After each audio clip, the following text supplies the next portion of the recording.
I should probably sort out my pensions at some point. Who am I kidding? That's never going to happen. Yes, it is. And today is that day. Whether you've just started working or you're about to retire, it's likely that your pensions are one of your largest financial assets. And if it's not, well, then it probably should be. If you were to invest in a buy-to-let property, you would do your research. You would find a good area, you would shop around for mortgages, and you would vet your tenants. But when it comes to pensions, no one seems to bother, even though you may have tens or hundreds of thousands of pounds invested in them. So, do you know where your pensions are? Do you know if you're paying enough into them? Do you know how they're invested and the fees that you're being charged? You should know the answers to these questions. But if you don't know, then don't worry, because I'm going to tell you. And in this video, I'm going to show you everything that you need to know so that you can sort your pensions out once and for all. And I'm also going to bring you along as I review my own pensions. And if you implement everything in this video, you could save yourself tens, if not hundreds of thousands of pounds.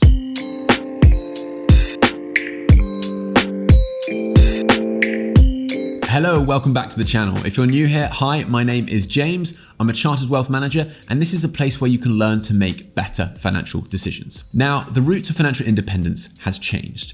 50 years ago, all you needed to do was work for a company for 30 years, and then when you retired, they would pay you a percentage of your final salary guaranteed for the rest of your life. How good is that? But unless you work for the government, these types of pensions are long gone, and you now need to fend for yourself. You need to save, invest, and grow your assets so that at some point in the future, they can sustain your quality of life without you needing to work. And a pension is the best tool you have to help you do that. But they can be hard to understand, and the companies that manage them can be extremely difficult to deal with. And on top of that, every time you change jobs, you end up with a new one. So it's no surprise that they don't end up getting the attention that they need, but they do need attention. So in this video, I'm going to be covering what pensions are and why you should be using them, how much you should be paying in and how you should be going about this, how you can track down your old pensions, and then I'm going to take you through as I review my own pensions and work out what to invest in. So let's start out with the basics of what pensions are and why you should be using them. Pensions come in two main types. Final salary pensions, which we've already talked about, and then defined contribution pensions, which is what we're going to be talking about today. When you pay money into a pension, the government will top this up by 25%. So it's as if you paid no income tax on that money at all.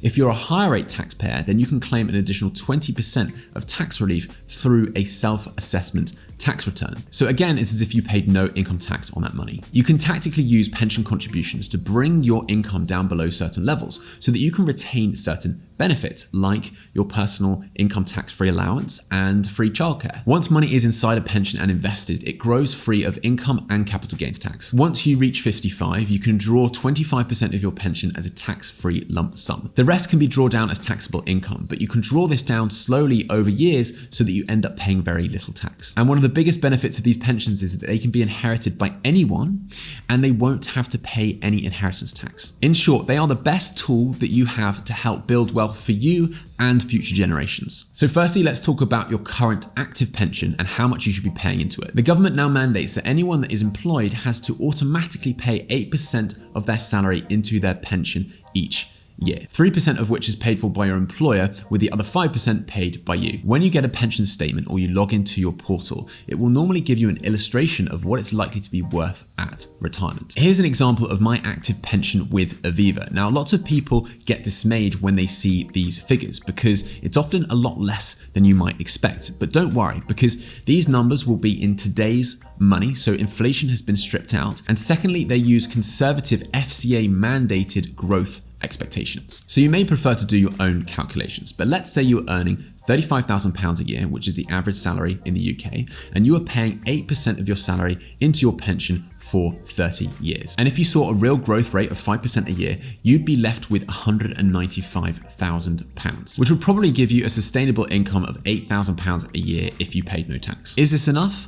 Well, you're going to have to balance this with your other investments, but if you are solely relying on pensions, then 8% a year is probably not going to cut it, and something more like 15 to 20% is going going to be more suitable. Retirement may seem miles off, but it's really important that you start to think about how much income you might actually need so that you can start contributing enough to hit that target. Because every year that goes past where you're underfunding your pension means that you're digging yourself a deeper and deeper hole, especially as every £1 you save today is worth £3 saved in 20 years' time. To help you increase your contributions, I have 2 tips for you. Firstly, check if your employer offers pension contribution matching. So if you were to add in an extra 5%, they would give you an extra 5% on top. This is free money and you should take it up if you can afford it. If you decide to increase your pension contributions and your employer runs a salary sacrifice pension, then your employer will actually end up saving 13.8% in national insurance. So by paying more money into your pension, your employer actually saves money on tax. So before you do this, you should ask them if they will pass that tax saving on to you. Any good employer should do this, or at least share the tax saving with you, because ultimately it costs them nothing. As a side note, if you yourself run a company or you're a senior decision maker in a company and you don't offer this benefit to your employees, then please get in touch because I can help you set this up. It's a great benefit to offer because it encourages your employees to save for their futures and it doesn't cost you anything. So get in touch. There's a link down in the description. Everything we've spoken about thus far applies to your current pension that you're actively paying into, but everything in the rest of this video applies to pensions both new and old. Each time you start a new job, you'll be set up with a new pension run by a new company. And as we're now all changing jobs as regularly as Jose Mourinho, we're leaving a trail of unloved and unmanaged pensions in our wake. And the first thing you need to do is find those pensions and ideally get access to their online portal. If you don't know who your pensions are managed by, you can use the government's pension tracing service to help you locate their contact details. And there's a link to that down in the description. I'm not going to lie, this is life admin at its worst. Trawling through old pension statements, trying to find policy numbers, and then spending hours on hold to some of the most frustrating customer service in the world. But you need to do this because many of your pensions will be poorly invested and not being managed correctly. And the main reason for this is that when you're set up with a pension, you automatically go into a default fund that everybody gets put into. This is an average fund with an average level of risk designed for the average person. But the only problem is that very few people are actually average. And you often find yourself taking too much or more often too little risk and ending up with lackluster returns. So let's use our prior example to see the impact of that. There we used a growth rate of 7%, but as a higher risk investor, you may expect to see an average annual return of 8%, which would give you a little boost up to £235,000 in today's money. But a medium risk fund would probably leave you with an average return of 5% a year, which would only leave you with £137,000, which is almost £100,000 worse off. Now, of course, this is only true if you can stomach the ups and downs of being a higher risk investor. But I often advise clients to take higher levels of risk in their pensions than in other parts of their portfolios, because pensions are the longest term investments that you have. Firstly, you can't even touch them until you're 55. And then when you do reach retirement, pensions are normally one of the last things you actually want to draw down on because of their inheritance tax benefits. So short-term falls in value are not really likely to cause you that much stress, and you've also got a long time to wait for them to recover. So it's often worth trying to aim for those higher levels of risk. Either way, it's important to know how much growth you need and trade that off with how much risk you can tolerate. So once you have access to your pension, you have 3 options. You can either stick with the funds that you're already invested in, you can choose a different fund to invest in on that platform, or you could choose to transfer out and move your pension to another provider. When making this decision, you firstly need to look at the pension provider. Do they have good customer service? Do they have an online portal and is it easy to use? What are their fees like? And do they offer a good selection of funds to invest in? And then when it comes to choosing what funds to invest in, you need to consider the risk of the fund, how it's invested, the fees, and of course, the performance. So to help you understand this, I'm going to walk you through this process with 2 of my pensions with Aviva. So the first step is to get access to your online portal. Now, you probably won't know the login details for this, so you're going to have to contact your provider to set up access. But once you're in, you should see something like this. I've got 2 pensions here. One my employer is actively paying into, and the other is an old one. So let's take a look at the active one. You can see the value of it here and the estimated value at 65. Remember that this is always going to give you a very conservative estimate. So if we go down here to plan details and then charges, I can see that the charge for this pension is 0.38%. Now, that's the charge that Aviva take. This does not consider the charges of the funds that I'm also going to be invested in. This should really be less than 0.5%, so 0.38 isn't too bad. Now let's check what I'm invested in. So this is currently invested in 2 funds. Now, because I'm a regulated financial advisor, I can't actually show you exactly which funds I'm invested in because that could be constituted as advice. But let's take a look at the options that I have to choose from. So I have 5 options here. Now, I'm not going to go through every one, but I'll explain the main principles.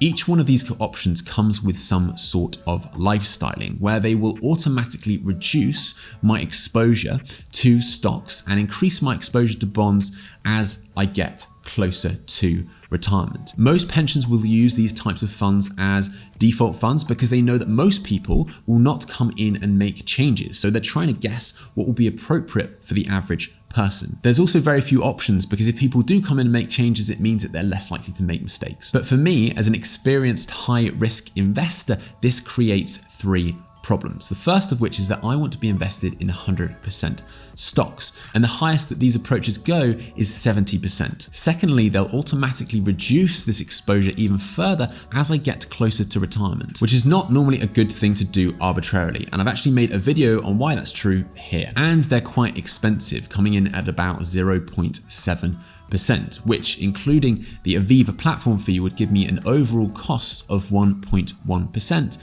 And that's pretty high. But this is how most default pension funds are set up, which is why it's so important that you log in, check how you're invested, especially if you're a high risk investor. So unfortunately, none of these options are suitable for me, and I may be better off transferring this pension to a provider that gives me the options that I want. But I also have another pension with Aviva that does give me a lot more options. So let's take a look at that. Whereas before, where I had too few options, I now have 221 funds to pick from, which obviously creates its own problems. Now, we don't have time to run through how to pick funds in great detail, but let's just go through the basics. Firstly, if you're new to this, I would not suggest trying to pick loads of funds and building your own portfolio. I would just start with a ready-made, globally diversified portfolio that's targeting a specific level of risk, like the ones that I have shortlisted here. Each fund will have a risk score next to it, which ranges from 1 to 7, with 1 being mostly safe government bonds and 5 to 7 being 100% stocks. If you want to learn more about what these mean and how you can work out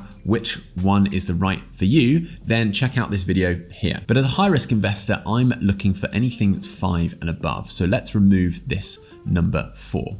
So the next thing to look at is fees. Now, typically, actively managed funds have higher fees than passive funds. And as you can see here, this actively managed Merlin fund has a much higher fee than the BlackRock Consensus Fund, which is only charging 0.02%. Now, you should not pick a fund entirely based on its fees, as some funds may be able to produce higher returns even though they have higher fees. But in this case, not only does the Merlin fund have higher fees, but it's also got worse performance. So let's get rid of that. So this is a massively slimmed down version of how you might go about trying to pick the right fund for you, but I do go into this in a lot more detail in my other videos. But with this pension and the number of options that are available, I should be able to find a fund that's good for me. But with my other one, I'm still thinking about transferring it. And because I quite like having everything all in one place, I might just transfer both of them to a different provider. But before you consider transferring a pension, there's a couple of additional things that you need to consider.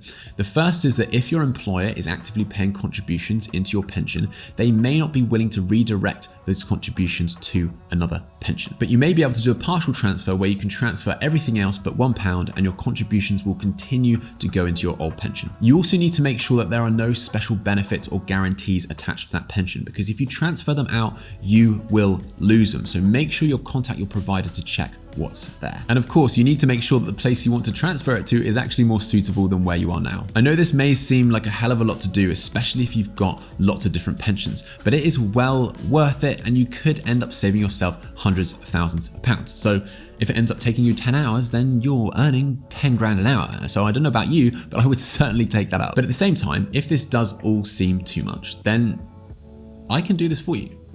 I'm a financial planner, and I can help you make sure you're investing the right amounts in the right places so that you can have confidence that you're going to be able to achieve the things that you want in life. So if you're interested in finding out more about potentially working with me, then there's a link down in the description. Please check it out. Now, the last thing you need to do is designate who is going to inherit your pensions, because as you know, if you die, your pensions can be inherited by anyone that you choose, free of inheritance tax. Now, you should be able to do this through your pension portal, as you can see here. And you also need to remember to do this for each pension you have. And lastly, please, can you leave any questions you have about this video or pensions in general down in the comments. I will answer all of them, and then hopefully this video will become an even better resource for the people that watch it after you. Cheers.